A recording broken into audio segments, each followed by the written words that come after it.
So dito sa video na to ay magluluto nga pala tayo ng ginataang suso o ginataang tabagwang kung tawagin dito sa probinsya ng Bicol, Camarines Norte. So ito nga pala ay inimbak ko o tinabag ng 3 araw o pinadumi para maisuka nga niya yung mga kinain niya na dahon o mga lumot. So ganito nga pala ang itsura ng tabagwang o suso.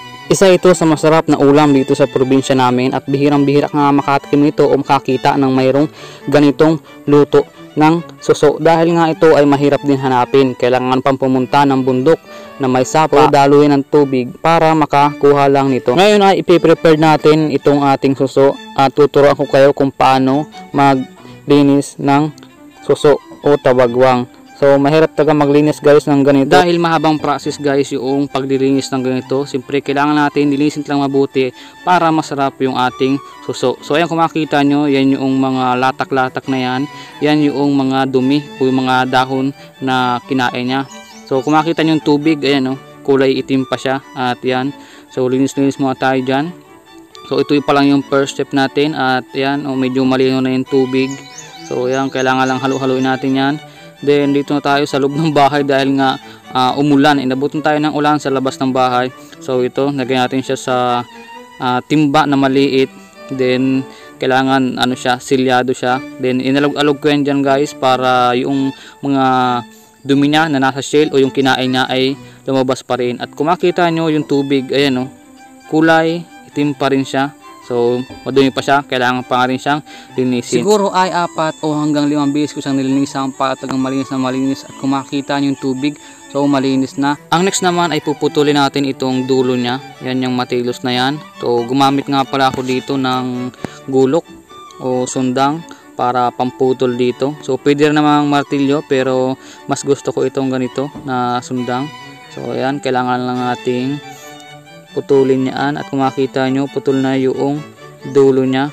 So kailangan putulin guys para pag niluto na yung suso, kapag sinipsip mo ito ay madaling matanggal. Dahil kapag hindi mo pinutol yung dulo ay hindi mo makukuha yung laman. So mahirap siyang lumabas. So try pa natin tong isang ito.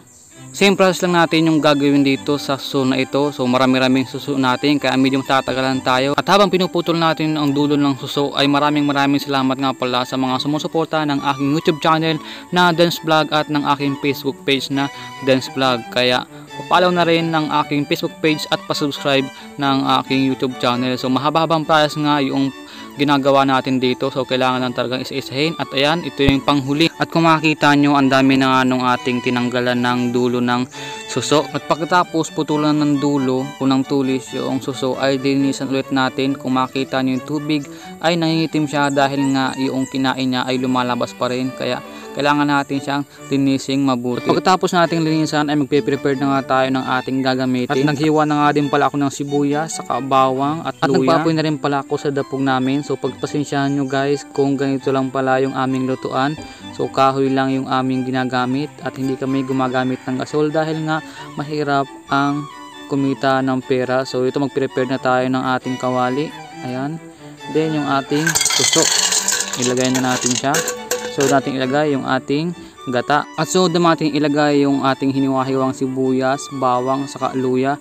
Lagyan natin ng paminta. Pagkatapos natin mailagay yung mga sangkap natin ay takpan na natin ito. So hintayin natin kumulo at ilang minuto pa nga ay kumulo na yung ating suso. So ayan, halo-halo tayo dyan. Then takpan ulit natin at hintayin ulit natin ng ilang minuto pa. So lagay na natin yung ating pangalawang gata ng nyug.